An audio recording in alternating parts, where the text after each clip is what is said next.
వరకు లేటెస్ట్ అప్డేట్తో మీ ముందుకు వచ్చాను. నేను మీ మేనప్ షామ్. ఈవినింగ్ న్యూస్కి స్వాగతం. ఇకపోతే నళని, మాజీ DSP Nalini hot touching story నిజంగా అందరి కళ్ళలకు మాత్రం నీళ్ళు వచ్చే స్టోరీ మాత్రం రాసింది. తెలంగాణ ఉద్యమమే స్ఫూర్తిగా డిఎస్పీ ఉద్యోగాన్ని సైతం పక్కన పెట్టి ఉద్యమ బాట పట్టిన బిడ్డ ఈరోజు పరిస్థితి ఎలా ఉంది, ఎందుకు అటువైపు వెళ్లాల్సి వచ్చింది, నళనికి ఉద్యోగం వచ్చే మార్గాలు లేవా, అంత మంచి ఉద్యోగం వదులుకున్నారు. ఒక్కొక్క మంత్రులు అయితే రాజీనామా చేయండిరా అంటే ఒక్కడు కూడా చేయలే. అప్పుడు ఇక ఇప్పుడు ఏతులు కొట్టమంటే మస్తు మంది కొడతారు. జూపల్లి కృష్ణారావు, కోమటిరెడ్డి వెంకటరెడ్డి వీళ్ళు తప్ప ఏ ఒక్క మంత్రి అయినా 2014 ముందు కాంగ్రెస్లో ఉన్న ఏ ఒక్క మంత్రి అయినా వేసిండా? పారిపోయినందరూ రాజీనామా చేయండి. తను స్వయంగా ముందుకు వచ్చి డిఎస్పీ అయినా కూడా రాజీనామా చేసి ఉద్యమం పట్టబట్టారు. అది అట్లా ఉంటే రేవంత్ రెడ్డి బిగ్ స్కెచ్ లాగా కనిపిస్తూ ఉన్నది. ఆ స్కెచ్ ఏంటి? కథ కార్ఖానా, మాజీ గవర్నర్. ఎందుకు మాజీ గవర్నర్తో కలిశారు? ఆ కథ ఏంది? కార్ఖానా ఏంది? Reserve bank of India RBI governor ఎందుకు కలిశారు ఏంది అన్నది చూద్దాం. ఓవరాల్గా నిజంగా అసెంబ్లీ మాత్రం ఈరోజు కొండా సురేఖ మంత్రిగా చార్జ్షీట్ తీసుకుంది. ఈరోజు నుంచి మంత్రి అయిన తర్వాత మొట్టమొదటిసారిగా ములుగు వెళ్ళింది సీతక్క. మొత్తం మీద హడాబుడి మాత్రం కనిపిస్తూ ఉంది రాష్ట్రంలో. చాలా వరకు కొత్త ప్రభుత్వం ఏర్పడిన తర్వాత ఆయా నియోజకవర్గాలకు మంత్రులైన తర్వాత వెళ్ళడం ఒక గొప్ప అనుభూతి అనే చెప్పుకోవచ్చు వాళ్ళకి. ఇటు అరవింద్ అవుట్ అన్న కోణంలో వార్తలు వినిపిస్తూ ఉన్నాయి. మరి ఏ అరవింద్ అవుట్, ఎవరు కథ, కార్ఖానా ఏంది చూసే ప్రయత్నం అయితే చేద్దాము. ఒక్కసారి first Nalini heart touching story మాత్రం ఒకసారి చూద్దాం. ఫస్ట్ నా భరత్ నాకు పంపించు.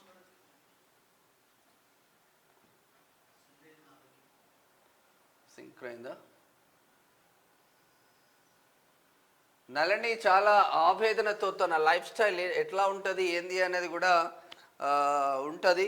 సరే, కొద్ది క్షణాలలో అది వచ్చే ప్రయత్నం చేద్దాం. ఈలోపు వార్తలు చూసే ప్రయత్నం చేద్దాం. అది వచ్చేస్తుంది, కొంచెం ఏదో టెక్నికల్ ఇష్యూ. చలో, దిశ డైనమికేషన్ 1 PM వరకు ఉన్న వార్తలు ఒకసారి చూసే ప్రయత్నం చేద్దాం. కేసీఆర్ వైఫల్యాలపై రేవంత్ బిగ్ స్కెచ్. ఆర్థిక అక్రమాల గుట్టు రట్టు చేసే ప్లాన్. బీఆర్ఎస్ గణాంకాల నిగ్గు తేల్చే యోచన.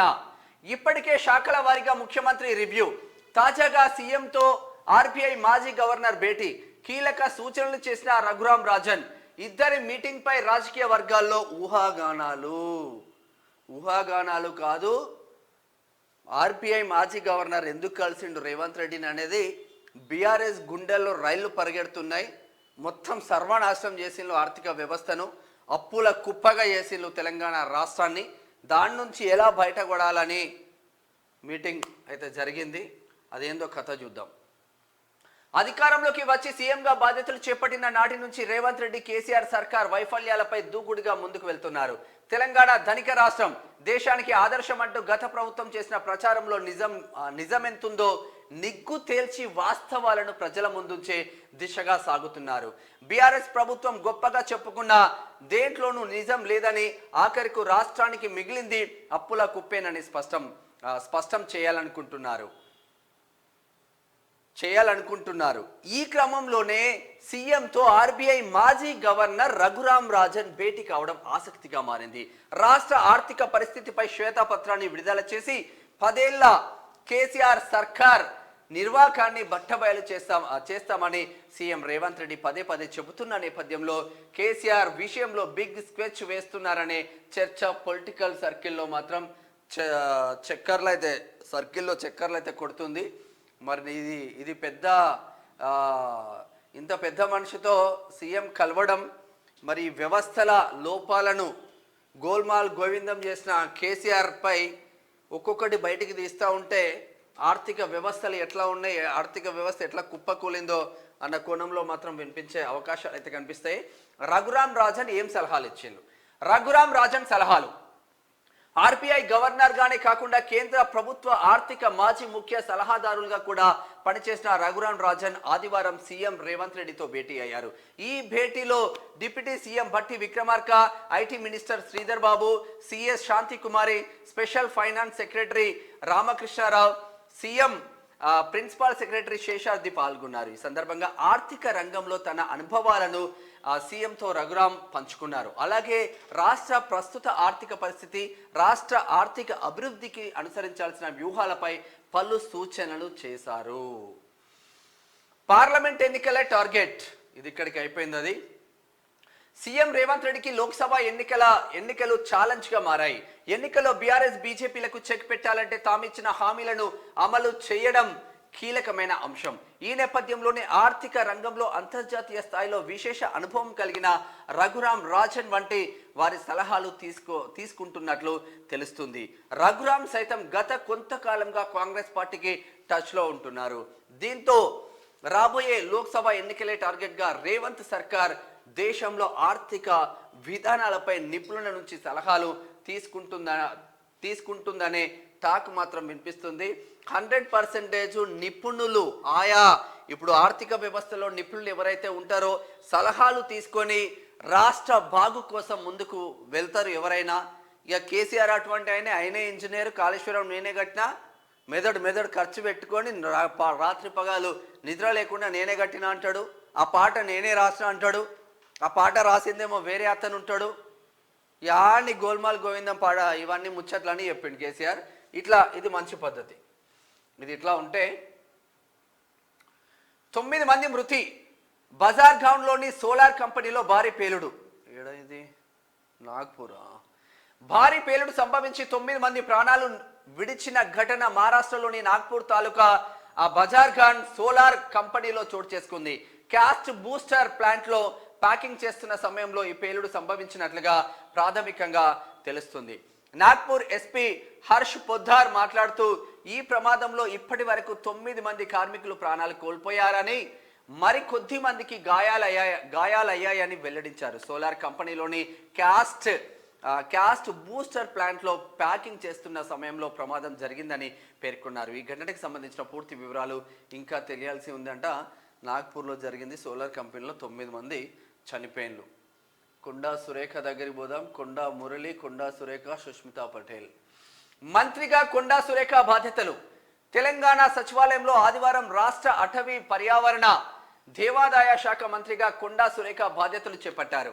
సచివాలయంలోని 4వ అంతస్తులో ఆమెకు కేటాయించిన ఛాంబర్లో కుటుంబ సభ్యులతో కలిసి ప్రత్యేక పూజలు నిర్వహించి బాధ్యతలు స్వీకరించారు.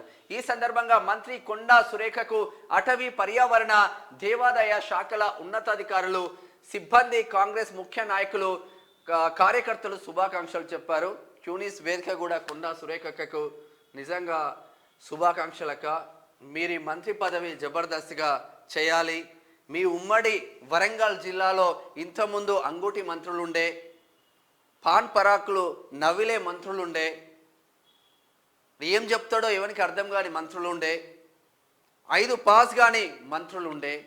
కనీసం మీరు డిగ్రీ క్వాలిఫికేషన్ ఉంది, ఉమ్మడి జిల్లాలో ఆల్రెడీ మీకు ఆ పదవి పైన అనుభవం ఉంది. ఇంకా ముందుకు కొనసాగాలని మనస్ఫూర్తిగా క్యూనిస్ కూడా కోరుకుంటుంది. రేపు కాంగ్రెస్ పిఎస్సి సమావేశం. పార్లమెంట్ ఎన్నికల సన్నద్ధతపై చర్చకు అవకాశం. గాంధీ భవన్లో రేపు కాంగ్రెస్ రాజకీయ వ్యవహారాల కమిటీ సమావేశం కానుంది. సీఎం రేవంత్ రెడ్డి అధ్యక్షతన జరగనున్న ఈ మీటింగ్ కు పిఎస్సి సభ్యులు, సీనియర్ కాంగ్రెస్ నేతలు హాజరు కానున్నారు. పార్లమెంట్ ఎన్నికలకు సన్నద్ధత, తాజా రాజకీయ పరిస్థితులపై ఈ భేటీలో విస్తృతంగా చర్చించే అవకాశం ఉంది.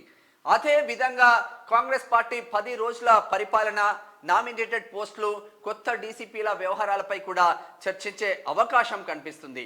కాంగ్రెస్ అధికారంలోకి వచ్చిన తర్వాత మొదటి పిఎస్సి సమావేశం కావడంతో రాజకీయ వర్గాల్లో ఆసక్తి రేపుతుంది. రేపు కాంగ్రెస్ పిఎస్సి సమావేశం మాత్రం ఉందంట.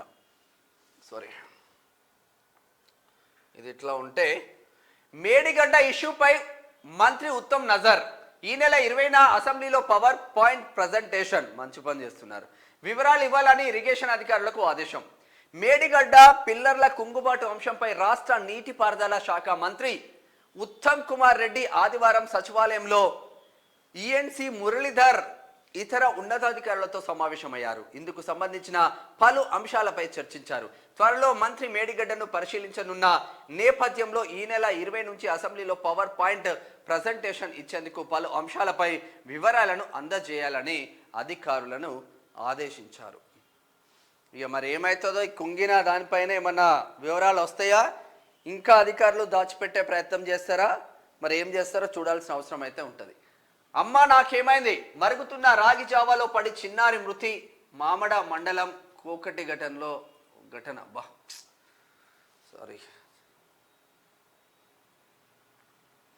ఇది ఇట్లా ఉంటే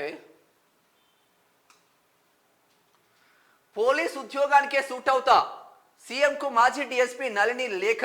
ఈ వార్తల తర్వాత తను ఏమేం రాసుకొచ్చింది, చాలా పెద్దగా తన బాధ మొత్తం ఆవేదనతో కూడిన ఒక లెటర్ మాత్రం పోస్ట్ చేసింది. అది కూడా చూసే ప్రయత్నం చేద్దాం.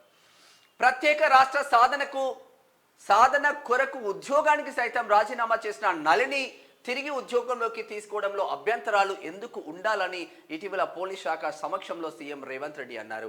ఆమె సుముఖంగా ఉంటే ఉద్యోగంలోకి తీసుకోవాలని అధికారులను ఆదేశించారు. ఈ క్రమంలో సీఎం రేవంత్ రెడ్డికి మాజీ డిఎస్పీ నళిని లేఖ రాశారు. తనపై ప్రభుత్వం చూపిస్తున్న ఆధార్ అభిమానులకు కృతజ్ఞతలు తెలిపారు. తాను పోలీస్ ఉద్యోగానికి తప్ప మరే ఉద్యోగానికి సరిపోనని పేర్కొన్నారు. ప్రస్తుతం వేదం యజ్ఞం అనే పుస్తకాన్ని రాస్తున్నానని, ఆ ఉద్యోగానికి బదులుగా ధర్మ ప్రచారానికి సాయం చేయాలని నళిని కోరారు. కానీ నళినికి నిజంగా మళ్ళీ డిఎస్పీ పోస్ట్ ఇవ్వాలా? ఎందుకంటే ఒక్కొక్క రాజకీయ నాయకుడు రిజైన్ చేయండి రా నాయన మంత్రులు అంటే ఒక్కడు చేయలే, అప్పుడు ఒక ఇద్దరు తప్ప. ఆమె తెలంగాణ బిడ్డ రక్తం మరుగుతూ ఉంటే అంత పెద్ద డిఎస్పీ ఉద్యోగానికి రాజీనామా చేసి ఉద్యమంలోకి వచ్చింది. కొండెక్కిన కోడి, కార్తీక మాసం ముగియడంతో పెరిగిన చికెన్ ధరలు. నిన్నటి వరకు కొండ దిగిన కోడి, ఈరోజు కొండెక్కిన కోడి. కార్తీక మాసం ముగియడంతో చికెన్ ధరలు కొండెక్కి కూర్చున్నాయి. ఆదివారం కావడంతో మార్కెట్లో కొనుగోలు పెరిగాయి. రెండు తెలుగు రాష్ట్రాల్లో చికెన్ షాపులు కిటకిటలాడుతున్నాయి. కార్తీక మాసం ఎఫెక్ట్తో 140 వరకు పడిపోయాయి. ప్రస్తుతం కార్తీక మాసం పోవడంతో నేడు ధర స్కిన్లెస్ 220 నుంచి 240 వరకు పలుకుతుంది. గత నెలలో ఆ నష్టాన్ని చవి చూసామని, తాజాగా రేట్లు పెరగడంతో కొంత ఉపశమనం కలుగుతుందని వ్యాపారులు చెబుతున్నారు. ఇది దిశ డైనమిక్ ఎడిషన్ 4 PM వరకు ఉన్న వార్తలైతే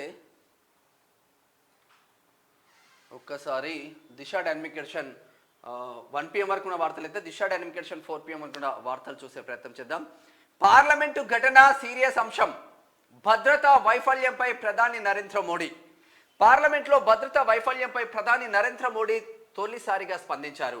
ఇది చాలా సీరియస్ అంశమని, ప్రతిపక్షాలు అనవసర రాద్ధాంతం చేయొద్దు అని అన్నారు. ఇవాళ వార్తాపత్రికకు ఇచ్చిన ఇంటర్వ్యూలో ఆయన మాట్లాడుతూ పార్లమెంట్లో అలాంటి ఘటనలు చోటు చేసుకోవడం తనను బాధించిందని అన్నారు. ఈ విషయాన్ని తక్కువగా అంచనా వేయడం లేదని, ఇలాంటి ఘటనలు పునరావృతం కాకుండా ఉండేందుకు తగిన చర్యలు తీసుకుంటామని వెల్లడించారు. ఘటన అనంతరం స్పీకర్ ఓం బిర్లా విచారణకు ఆదేశించారని గుర్తు చేశారు. ఈ కుట్ర వెనుక నిందితుల ఆ లక్ష్యాలేంటో అన్ని త్వరలోనే బయటపడతాయని పేర్కొన్నారు. ఇది మంచి చర్యలు కాదు. నిజంగా మనం ప్రొటెస్ట్ చేయాలంటే, నిరసన తెలపాలంటే ఢిల్లీలో 1,00,000 మార్గాలు ఉన్నాయి, దేశంలో 1,00,000 మార్గాలు ఉన్నాయి. పార్లమెంటు వెల్లోకి అన్నోన్ పర్సన్స్ వెళ్ళి కర్లర్లు చల్లి వస్తున్నారంటే మన భద్రత ఏ కోణంలో ఉందో చూసుకోవచ్చు. నిజంగా ఏదైనా జరగరాని ఘోరం జరిగితే దేశం పరువు పోతుంది. అప్పుడు సంకలు గుద్దుకుంటే ఏమీ రాదు.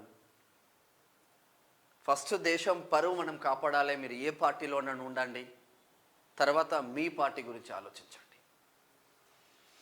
రంగనాయక సాగర్లోకి నీటిని పంపింగ్ చేయాలి. మంత్రి ఉత్తమ్ కుమార్ రెడ్డికి హరీష్ రావు లేఖ. చాలా మిస్టేక్స్ ఉంటున్నాయి దిశలో. జిల్లా రైతు ప్రయోజనాల కోసం రంగనాయక సాగర్లోకి నీటిని పంపింగ్ చేయాలని ఎమ్మెల్యే హరీష్ రావు కోరారు. సిద్దిపేట జిల్లా రైతాంగానికి యాసంగి పంటకు నీళ్లు అందించాలని, అందుకు అవసరమయ్యే నీటిని మిడ్ మానేరు నుంచి రంగనాయక సాగర్కి నీటిని పంప్ చేయాలని కోరుతూ నీటిపారుదల శాఖ మంత్రి ఉత్తమ్ కుమార్ రెడ్డికి ఎమ్మెల్యే హరీష్ రావు లేఖ రాశారు. ఈ మేరకు శాసనసభలో మంత్రిని కలిసి లేఖని మొన్నటి వరకు ఈయనకే లేఖలు రాశాడు. అందరూ ఒకటే ఓటుతో ఇటున్న హరీష్ రావు ఇటు అయిపోయిండు, ఉత్తమ్ కుమార్ రెడ్డి ఇటు అయిపోయిండు.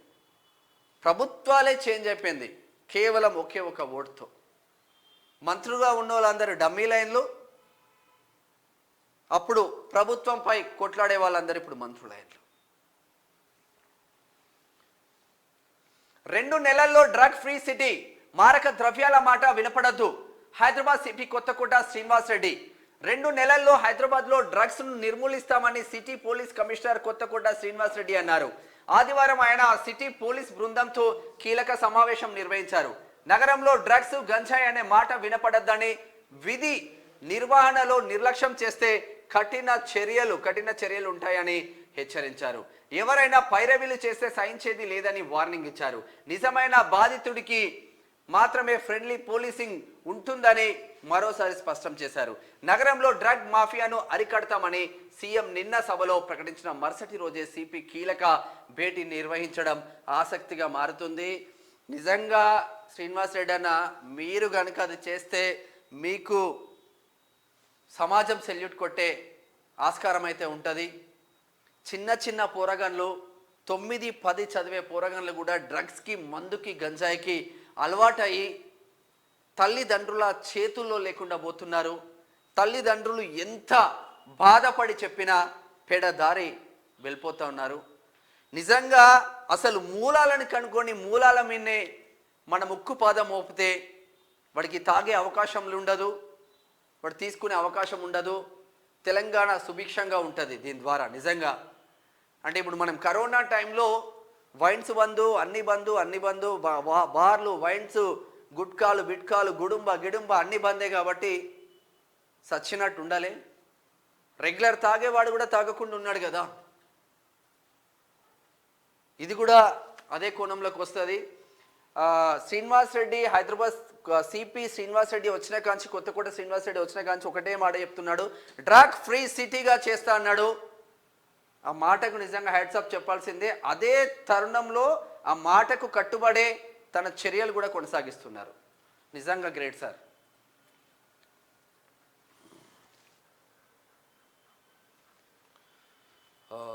చలో, అరవింద్ అవుట్. పురపాలక శాఖ నుంచి విపత్తు నిర్వహణకు ఎంఏయుడి సెక్రటరీగా దానకిషోర్ నియామకం. విద్యాశాఖ కార్యదర్శిగా బుర్రా వెంకటేశం ఇంతకుముందు టూరిజం శాఖకు ఉండే కార్యదర్శి. మంచి వ్యక్తిత్వం ఉన్న వెంకటేష్ అన్న, బుర్రా వెంకటేశం. జిఏడి ముఖ్య కార్యదర్శిగా రాహుల్ బొజ్జా. జలమండలి ఎండిగా సుదర్శన్ రెడ్డి బదిలీ. జలమండలి ఎండిగా ఇక్కడ దానకిషోరే ఉండే సంవత్సరాలు పైబడి. ఇక్కడ షేర్లింగంపల్లి స్కూల్ అనే చదువుకున్నాడు. వాడ లింగంపల్లి రైల్వే బ్రిడ్జ్ ఉంటుంది, అదే గవర్నమెంట్ స్కూల్లో చదువుకున్నాడు దానకిషోర్. ఆయనే ఉండే, ఇప్పుడు మాత్రం చేంజ్ చేసిండు. సుదర్శన్ రెడ్డి బదిలేయండు. 11 మంది ఐఏఎస్ అధికారులకు స్థానచలనం మాత్రం కలిగించిండు రాష్ట్ర ప్రభుత్వం. పురపాలక శాఖ special chief secretary, HMDA commissioner, municipal administration director బాధ్యతల నుంచి అరవింద్ కుమార్కు బదిలీ చేస్తూ ప్రభుత్వం ఉత్తర్వులు జారీ చేసింది. 3 బాధ్యతల నుంచి ఆయనను తప్పించి విపత్తు నిర్వహణ శాఖ, అంటే డిజాస్టర్ మేనేజ్మెంట్ అని వెహికల్స్ తిరుగుతూ ఉంటాయి సిటీలో, డిజాస్టర్ మేనేజ్మెంట్కి ట్రాన్స్ఫర్ చేసిండు. స్పెషల్ సిఎస్గా నియమిస్తూ చీఫ్ సెక్రటరీ శాంతికుమారి ఆదివారం ఉత్తర్వులు జారీ చేశారు. కేవలం ఈ ఒక్క శాఖకు మాత్రమే ఆయన పరిమితం కానున్నారు. అంట కాగిన అనాది అధికారులపై బదిలీ వేటు తప్పదని వార్తలు వస్తున్న నేపథ్యంలో అరవింద్ కుమార్ సహా 11 మంది ఐఏఎస్ అధికారులకు స్థానచలనం కలిగించారు. ఎందుకు కలిగించారబ్బా అంటే వీళ్ళంతా బీఆర్ఎస్కు అనుకూలంగా వాళ్ళ వృత్తి ధర్మాన్ని పక్కన పెట్టి బీఆర్ఎస్కు అనుకూలంగా కాకి ఖద్దర్ చొక్కా ఏది చెప్తే అదే చేసింది కాబట్టి వీళ్ళందరినీ ట్రాన్స్ఫర్ చేసి పడేసేళ్ళు. అధికారుల బదిలీలు ఇలా. అరవింద్ కుమార్ ఎంఏయుడి నుంచి డిజాస్టర్, బుర్రా వెంకటేశం బీసీ సంక్షేమం నుంచి విద్యాశాఖ సాంకేతిక విద్యాశాఖ, వాణి ప్రసాద్ రవాణా శాఖ నుంచి అటవీ పర్యావరణ శాఖ, దానకిషోర్ జలమండలి ఎండి నుంచి ఎంఏయుడి ముఖ్య కార్యదర్శి, హెచ్ఎండిఏ ఎండి కేఎస్ శ్రీనివాసరాజు రోడ్డు భవనాల శాఖ నుంచి రవాణా శాఖ కార్యదర్శి, రాహుల్ భోజ్జా కూడా చేంజ్ అయిపోయిండు. సిఎంఓ సెక్రటరీ నుంచి జిఏడి సెక్రటరీగా ఎస్సీ డెవలప్మెంట్ అదనం, క్రిస్టినా చోంగ్యు వాణిజ్య పన్నుల శాఖ నుంచి కుటుంబ సంక్షేమ శాఖ కార్యదర్శిగా, సుదర్శన్ రెడ్డి ఎంఏయుడి సెక్రటరీ నుంచి జలమండలిని, వీళ్ళిద్దరిని వైస్ వర్స చేశారు ట్రాన్స్ఫర్. టీకే శ్రీదేవి ఆర్థిక శాఖ కార్యదర్శి నుంచి వాణిజ్య పన్నుల శాఖ కమిషనర్, వాకాటి కరుణ మహిళా శిశు సంక్షేమ శాఖ commissioner, Arvi corner Nalgonda collector నుంచి హెల్త్ కుటుంబ సంక్షేమ శాఖ డైరెక్టర్గా అందరినీ 11 మంది ఐఏఎస్లను మాత్రం అటు ఇటు చేసి పడేసిళ్ళు. స్థానచలనం. కాళేశ్వరంను టూరిస్ట్ స్పాట్ చేసిన ఘనత కేసీఆర్దే. ఎమ్మెల్సీ జీవన్ రెడ్డి అసలు టూరిస్ట్ ప్లేస్ కూడా ఎవరు పోతలేరు, ఎవరు చూపించడం లేదు జీవన్ రెడ్డి గారు. కాళేశ్వరం ప్రాజెక్టును టూరిస్ట్ స్పాట్ చేసిన ఘనత కేసీఆర్దేనని ఎమ్మెల్సీ జీవన్ రెడ్డి ఆరోపించారు. ఇవాళ ఆయన అసెంబ్లీ ప్రాంగణంలో మీడియాతో మాట్లాడుతూ కాళేశ్వరం ప్రాజెక్టు పేరుతో బీఆర్ఎస్ ప్రభుత్వం చేసిన అవినీతిని బయట పెడతామని ఆయన అన్నారు. రాష్ట్ర విభజన చట్టం హక్కులను సాధించడంలో కేసీఆర్ విఫలమయ్యారని ఆరోపించారు. దివంగత ప్రధాని పివి నరసింహారావు అంత్యక్రియలను వారి కుటుంబ సభ్యులు హైదరాబాద్లోనే నిర్వహించాలని కోరారని తెలిపారు.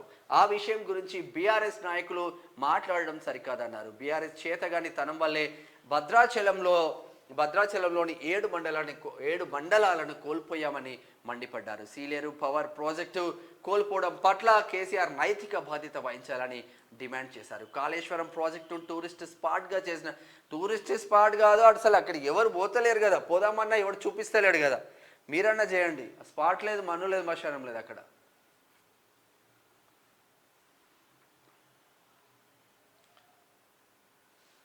ఇది ఇట్లా ఉంటే శివలింగాన్ని పెకిలించారు, గుప్త నిధుల కోసమేనా? రంగారెడ్డి జిల్లా యాలాల మండలంలోని విశ్వనాథ్పూర్ గ్రామ శివారులో గుప్త నిధుల తవ్వకాల ఘటన కలకలం రేపింది. వెంకటరెడ్డి అనే రైతు పొలంలో పురాతన శివలింగాన్ని గుర్తు తెలియని వ్యక్తులు తవ్వి పక్కకు పడేశారు. ఆదివారం ఉదయం పొలానికి వెళ్లిన వెంకటరెడ్డి శివలింగాన్ని తవ్వి బయటికి తీసినట్లు గుర్తించి వెంటనే గ్రామస్తులతో కలిసి పోలీసులకు ఫిర్యాదు చేశారు. పోలీసులు ఘటన స్థలానికి చేరుకొని పరిశీలించారు. పక్కనే మద్యం, కళ్ళు బాటిళ్లు కనిపించాయి. కేసు నమోదు చేసుకుని దర్యాప్తు చేస్తున్నారు. గుప్త నిధుల కోసమే ఎవరో ఈ పని చేశారని గ్రామస్తులు వెల్లడి. ఇంకా మారండి రాజారా, మారండి. మెజారిటీ సీట్లు మనకే, పార్లమెంట్ ఎన్నికలకు సిద్ధం కండి సునీల్ బన్సల్. వచ్చే పార్లమెంట్ ఎన్నికలకు సన్నద్ధం కావాలని బీజేపీ రాష్ట్ర వ్యవహారాల ఇన్ఛార్జ్ సునీల్ బన్సల్ కార్యకర్తలకు పిలుపునిచ్చారు. ఆదివారం నిర్మల్ జిల్లా కేంద్రంలోని ఎమ్మెల్యే ఏలేటి మహేశ్వర్ రెడ్డి నివాసంలో ఆయన పార్టీ ముఖ్య శ్రేణులతో సమావేశమయ్యారు. ఈ సందర్భంగా బన్సల్ మాట్లాడుతూ త్వరలోనే పార్లమెంట్ ఎన్నికలు వస్తున్నందున కార్యకర్తలు సమిష్టి కృషితో పనిచేయాలని సూచించారు. ఫస్ట్ పనిచేస్తారు కానీ ఉన్న ఈ కిషన్ రెడ్డిని తీసేసి బండి సంజయ్కి ఇవ్వండి, తర్వాత పనిచేస్తారు, వాళ్ళే ఆటోమేటిక్గా పనిచేస్తారు. జట్టుగా పనిచేసి లక్ష్యాలను సాధిద్దాం. అటవీ శాఖ సమీక్షలో మంత్రి కొండా సురేఖ మొదటి సమీక్ష. విధి నిర్వహణలో జట్టుగా పనిచేసి లక్ష్యాలను సాధిద్దామని మంత్రి కొండా సురేఖ అన్నారు. ఇవాళ ఆమె సచివాలయంలో మంత్రిగా బాధ్యతలు స్వీకరించి అటవీ శాఖ కార్యకలాపాలపై తొలి సమీక్ష సమావేశాన్ని నిర్వహించారు. అటవీ శాఖ ఆధ్వర్యంలో చేపట్టిన పథకాలు, పనులపై అటవీ సంరక్షణ అధికారి ఎంఆర్ డ్రోబ్రియల్ పవర్ పాయింట్ ప్రెజెంటేషన్ ద్వారా వివరించారు. వన్యప్రాణుల దాడుల్లో చనిపోయిన వారి కుటుంబాలకు ఎక్స్ గ్రేషియా పెంపుపై మంత్రి కొండా సురేఖ తొలి సంతకం చేశారు. అనంతరం ఆమె మాట్లాడుతూ ప్రస్తుతం 5 లక్షలుగా ఉన్న పరిహారం 5 లక్షలు ఉండనంట, 5 lakhs ఉండనంట, అది 10 లక్షలకు పెంచినట్టు. ఒకవేళ వన్యప్రాణుల నుంచి ఎవరైనా ప్రాణాలు కోల్పోతే మంచిదే. ఇది అందుకు సంబంధించిన ఉత్తర్వులు త్వరలో వెలువడతాయని ఆమె తెలిపారు. కొండా సురేఖ చార్జ్ తీసుకుంది ఈరోజు మంత్రిగా. బలవంతుడు బలహీనుడు కాక తప్పదు. టీపీసీసీ వర్కింగ్ ప్రెసిడెంట్ జగ్గారెడ్డి కూడా ఒకప్పుడు బలవంతుడే. సంగారెడ్డి అంటే జగ్గారెడ్డి, జగ్గారెడ్డి అంటే సంగారెడ్డి. ఎవడు ఎక్కడున్నా ఏ పార్టీలో ఉన్నా జగ్గారెడ్డి గెలుస్తాడు, జగ్గారెడ్డి చాలా బలవంతుడు అన్న కోణం నుంచి జగ్గారెడ్డి ఎందుకు ఓడిపోయిండు, జగ్గారెడ్డి ఎట్లా ఓడిపోయిండు, ఇంత ఘోరంగా జగ్గారెడ్డి ఎట్లా ఓడిపోతాడు, బలహీనుడు ఎట్లయితాడు అన్న కోణంలో ప్రజలు చర్చించుకుంటున్నారు. మరి అన్నేమన్నాడో చూద్దాం. బలవంతుడు బలహీనుడు కాక తప్పదు, ఏదో ఒక రోజు తప్పదు. అది TPCC working president Jaggareddy. KCR కాలేదా ఒకప్పుడు? మొన్నటి వరకు నా అంత మొగోడే లేదు, నేను ఏది చెప్తే అదే, రాష్ట్రం మొత్తం నేను చెప్పిందే వింటుంది, కేసీఆర్ చెప్తుండు దేశం ఆచరిస్తుంది అని డబ్బాలు కొట్టిన మన మాజీ ముఖ్యమంత్రి ఇప్పుడు బలహీనుడు అయిపోయిండు. బలవంతుడు బలహీనుడు కాక తప్పదని టీపీసీసీ వర్కింగ్ ప్రెసిడెంట్ జగ్గారెడ్డి కీలక వ్యాఖ్యలు చేశారు. ఇవాళ ఆయన సంగారెడ్డిలో మీడియాతో మాట్లాడుతూ సంగారెడ్డి నియోజకవర్గం నుంచి 5 సార్లు పోటీ చేసిన నన్ను 3 సార్లు తనకు ఓటేసి ఆశీర్వదించారని పేర్కొన్నారు. ఇటీవల జరిగిన అసెంబ్లీ ఎన్నికల్లో ఓటమి తనను బాధించిన ఆ ఓటమి ఎన్నో గుణపాఠాలు నేర్పిందన్నారు. బలవంతుడు ఏదో ఒకరోజు బలహీనుడు కాక తప్పదని పేర్కొన్నారు. రాష్ట్రంలో కాంగ్రెస్ అధికారంలోకి తీసుకువచ్చినందుకు ప్రజలకు ప్రత్యేక ధన్యవాదాలు తెలిపారు. రానున్న 5 ఏళ్లు ఏఐసిసి మాజీ అధ్యక్షురాలు సోనియా గాంధీ, రాహుల్ గాంధీ, సీఎం రేవంత్ రెడ్డి నాయకత్వంలో రాష్ట్ర అభివృద్ధికి, పార్టీ అభివృద్ధి కోసం నిరంతరం శ్రమించేందుకు సిద్ధంగా ఉన్నానని జగ్గారెడ్డి స్పష్టం చేశారు. ఎల్బీ నగర్లో కారు బీభత్సం, 1 మృతి 3కి గాయాలు. కారు బీభత్సం సృష్టించిన ఘటన హైదరాబాద్లోని ఎల్బీ నగర్లో ఇవాళ ఉదయం చోటు చేసుకుంది. ముందుగా వెళ్తున్న వోక్స్ వ్యాగన్ కారును BMW కారు బలంగా ఢీకొట్టింది. ఈ ప్రమాదంలో ఓ వ్యక్తి అక్కడికక్కడే మృతి చెందారు. కారుకు గుద్దుకుంటే 1 మృతి చెందిలు, 3 గాయపడ్డారు. పోయేదాన్ని ఇటు గుద్దిండు BMWతో.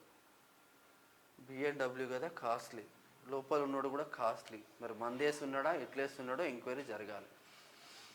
ఇది దిశ డైనమిక్ ఎడిషన్ 4 PM వరకు ఉన్న వార్తలు. అయితే ఒకసారి V6 డిజిటల్ పేపర్ చూద్దాం. ఇక్కడ నళినిది వస్తుంది. ఇప్పుడు బ్యూరోక్రసీపై నమ్మకం పోయింది, 18 నెలలు పద్మ వ్యూహంలో చిక్కుకున్న, కాన్ఫిడెన్షియల్ రిపోర్ట్లో అడ్వర్స్ అని రాశారు, ఛార్జ్ మెమోలు ఇచ్చి సతాయించారు.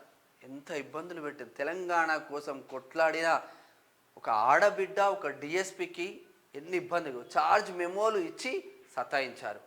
12 ఏండ్ల నాడు పూడ్చిన శవాన్ని వెలికి తీస్తున్నాను. 12 సంవత్సరాలైంది. మీ నుంచి చక్కని పాలన ఆశిస్తున్నా. నేను ఇప్పుడు ఏ ఉద్యోగం చేయలేను.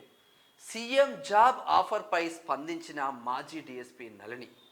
స్టేటస్ కోకు అనుమతి ఇవ్వాలని ఫేస్బుక్లో ఎమోషనల్ పోస్ట్.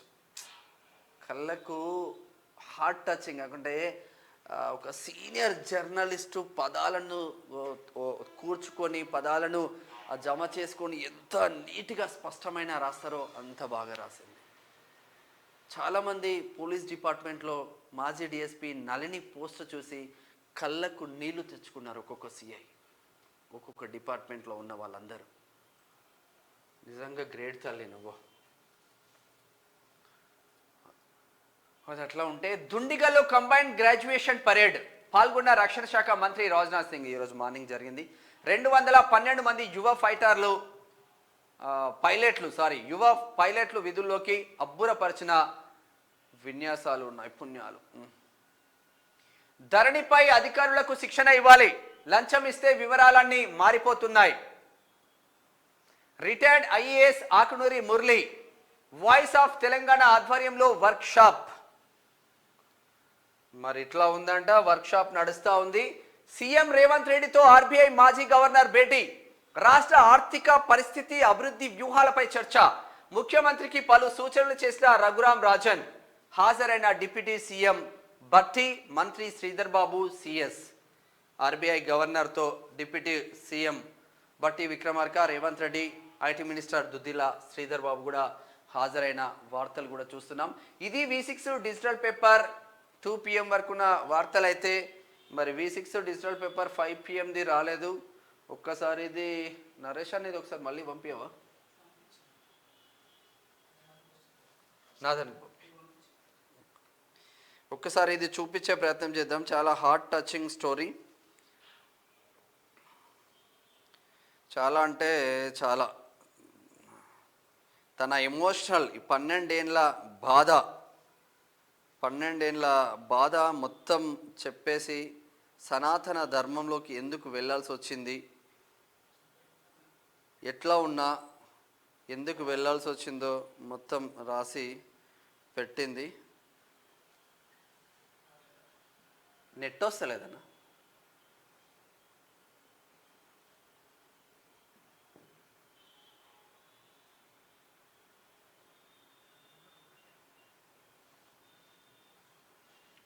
ఇప్పుడు వస్తుంది మిత్రులారా. అంటే నార్మల్గా సీఎం రేవంత్ రెడ్డికి ఒక లేఖ రాసింది నళని. ఆ లేఖలో చాలా హార్ట్ టచింగ్ స్టోరీస్ ఉంది. తన లైఫ్ స్టోరీ ఎందుకు. గౌరవనీయులైన సీఎం గారు, మీరు నాపై చూపిస్తున్న అభిమానానికి నా కళ్ళు చెమ్మగిల్లుతున్నాయి. మీ ఆత్మీయ నా హృదయానికి గొప్ప స్వాంతన కలిగించింది. ఈ నేపథ్యంలో గతం ఒక రీల్లా నా కళ్ళ ముందు కదులుతుంది. ఇన్నాళ్ళు నేను ఒక సస్పెండ్ ఆఫీసర్గా సోషల్ స్టిగ్మా అంటే మరకను మోసాను. నన్ను ఆనాటి ప్రభుత్వం 3 ఏళ్ళు చాలా ఇబ్బంది పెట్టింది. ఒక్క మాటలో చెప్పాలంటే క్షణక్షణం ఒక గండంలా గడిచింది. తెలంగాణ ఉద్యమం ఉవ్వెత్తున లేచినప్పుడు 2009 డిసెంబర్ 9న నేను చేసిన రాజీనామా చాలా సంచలనం రేకెత్తించింది. అదే రాత్రి చిదంబరం గారు చేసిన ప్రకటన ఉద్యమాన్ని చప్పున చల్లార్చింది. నాటి సీఎం రోషయ్య గారు మహిళా దినోత్సవం రోజున నాకు నా ఉద్యోగాన్ని కానుకగా తిరిగి ఇస్తున్నట్లు ప్రకటిస్తే నేను రాజీనామాను విత్డ్రా చేసుకొని డిపార్ట్మెంట్లో చేరాను. నా జీవితంలో నేను చేసిన అతి పెద్ద తప్పు అదే. 18 నెలలు పద్మ వ్యూహంలో చిక్కుకున్నట్లు నేను ఎదుర్కొన్న ఒత్తిడి, అవమానాలు నాకు బ్యూరోక్రసీపై నమ్మకం పోయేలా చేశాయి. ఉమెన్ ప్రొటెక్షన్ సెల్లో పోస్టింగ్ ఇచ్చి నాకు చార్జ్ మెమోలు ఇచ్చి ఎక్స్ప్లెనేషన్ రాయమనడం, యాన్యువల్ కాన్ఫిడెన్షియల్ రిపోర్ట్లో అడ్వాన్స్ అంటే చెడు రిమార్క్ అని రాయడం, బ్యాచ్లో నా ఒక్కదానికే ప్రమోషన్ను ఆపేయడం, ప్రొబిషన్ పీరియడ్ ఎక్స్టెండ్ చేయడం వంటివి చేశారు. నన్ను ఒంటరిని చేసి ఒక కానిస్టేబుల్ కంటే హీనంగా ట్రీట్ చేశారు. తను డిఎస్పి ఒక సిఐ డిఎస్పికి కాల్ చేయాలంటే సార్ మేడం ఒక సిఐ వాల్యూ ఎస్ఐ సిఐకి ఎంత వ్యత్యాసం ఉంటుందో సిఐలకు డిఎస్పీలకు అంత వ్యత్యాసత ఉంటుంది. కానిస్టేబుల్ కన్నా హీనంగా చూసిల్లంట ట్రీట్ చేశారు. ఈ విషయాలు అన్నీ నన్ను ఆనాటి సీఎం కిరణ్ కుమార్ రెడ్డి గారికి మొరపెట్టుకునేలా చేశాయి. ఉమ్మడి రాష్ట్రంలో నాకు వారి అపాయింట్మెంట్ కూడా దొరకలేదు. బయట ఉద్యమ నాయకులను సంప్రదిస్తే వాళ్ళు నాకు సాయం చేయకపోగా నన్ను ఎగతాళి చేశారు. తెలంగాణ చిన్నమ్మ సుష్మా స్వరాజ్ గారికి సోనియా గాంధీజీకి లేఖలు రాసి నా పరిస్థితిని అప్పుడున్న దుస్థితిని మొత్తం కూడా వివరించా. ప్రత్యక్ష ఉద్యమంలో నేను మళ్ళీ పాల్గొనడం అనివార్యం అనిపించింది.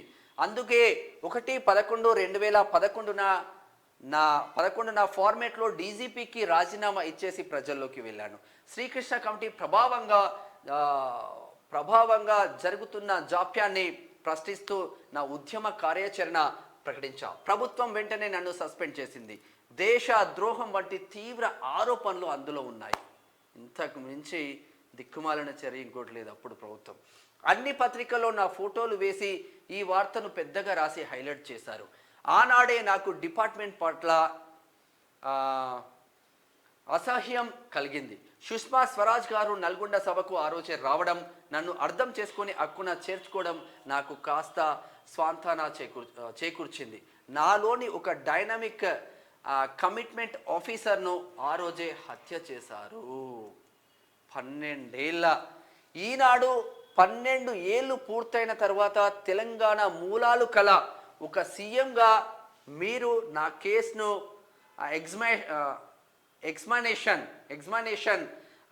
ఎగ్జామినేషన్ పూడ్చిన శవాన్ని వెలికి తీయడం చేస్తున్నారు. మరణం కారణం తెలుసుకోవాలి అనుకుంటున్నారు. చాలా చాలా సంతోషం. ఇన్నాళ్లకు నా పోరాటాన్ని, సంఘర్షణను జనం తెలుసుకునే ఒక సందర్భం సృష్టించారు. మీకు నా హృదయపూర్వక కృతజ్ఞతలు. మీ ద్వారా తెలంగాణ ఉద్యమంలో బ్రతికి బయటపడి సర్వస్వం కోల్పోయిన వాళ్ళలో నేను ముందు వరుసలో ఉన్నానన్న విషయం ప్రజలకు అర్థమైంది. నిజం నిలకడ మీద తెలుస్తుంది అన్నది నిరూపణ అయింది. ఉద్యమంలో నేను నిర్వహించిన కీలకమైన పాత్ర నన్ను ప్రజలకు దగ్గర చేసింది. కానీ నా బంధు మిత్ర పరివారం మాత్రం అందరూ నన్ను వెలివేశారు. సోలిటరీ కాన్ఫిడెంట్మెంట్ అనే శిక్షకు 10 ఏండ్లు అనుభవించా. పర్యావసనంగా ఇల్లు, కుటుంబం, ఆరోగ్యం, మనశ్శాంతి అన్నీ కోల్పోయి చివరికి ఎక్కడికి అయిపోయిందంటే ఇది ఎంత ఎంత ఘోరంగా రాసిందంటే నిజంగా కళ్ళకు నీళ్ళు వస్తున్నాయి. ఒక్కొక్కసారి చదివితే చాలా నీళ్ళు వస్తున్నాయి. మరి ఇప్పటికైనా మరి ఏం జరుగుతుంది? ఇప్పుడు అన్ని పుస్తకాలు రాస్తున్నదంట, తెలుగులో, హిందీలో, ఇంగ్లీష్లో పుస్తకాలు రాస్తా ఉన్నా. తెలంగాణ ఉద్యమం కోసం ఒక డిఎస్పిగా రాజీనామా చేసి నేను కొట్లాడితే నాకు జరిగిన శిక్ష ఇది. అదే తెలంగాణ ఉద్యమం ఎటుపోతే నాకేంది, నా ఉద్యోగాన్ని నేను నిర్వర్తిస్తా అంటే రాజకీయ నాయకులే రాజీనామాలు చేయలేదు. నా ఉద్యోగంలో నేను ఉంటే ఈరోజు ఏ స్థాయిలో ఉండేది నళిని ఒక్కసారి అర్థం చేసుకోండి తెలంగాణ ప్రజలారా. చాలా కళ్ళకు నీళ్ళొచ్చే సంఘటనలు అవి. ఇప్పుడున్న ప్రభుత్వం, సీఎం రేవంత్ రెడ్డి చొరవ తీసుకుంటున్నారు, నిజంగా హర్షణీయం. తను మళ్ళీ మంచి పోస్ట్లోకి రావాలి, అవకాశం ఉంటే మళ్ళీ తెలంగాణలో కీ రోల్లో ఉండాలని క్యూనిస్ కూడా కోరుకుంటుంది. ఇది ఇప్పటి వరకు నా వార్తా విశేషాలు.